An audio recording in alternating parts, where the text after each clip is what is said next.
Good afternoon, St. Tim's. I can't believe in a week we're going to be celebrating Thanksgiving.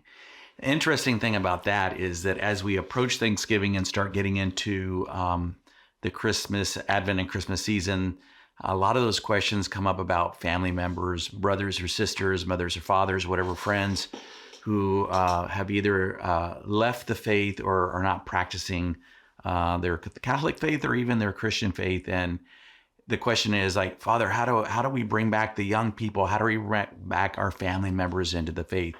And the question I get a lot is like, what book can I give them? What video can I show them? How can I tell them that they need to be coming to church and those type of things?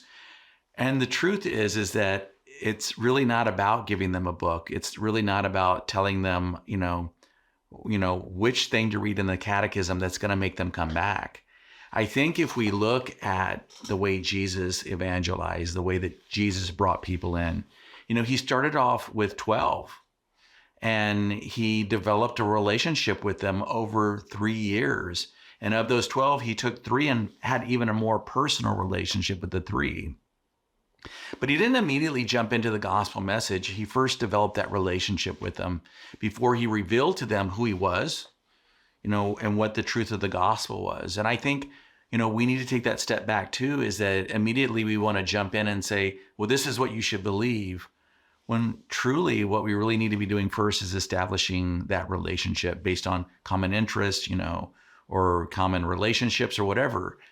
When people begin to trust us, then they'll want to know the truth that we have within us, that gospel message. And the other part of this that's really difficult is that it's difficult for me to minister or evangelize my own family members.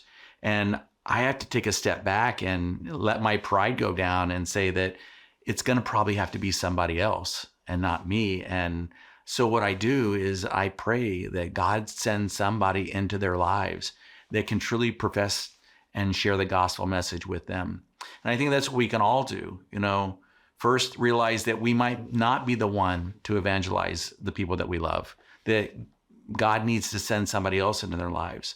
But first and foremost, before we start getting into the message, trying to work on those relationships first, building that sense of trust. And so that when we do share the gospel message, they're ready to receive it.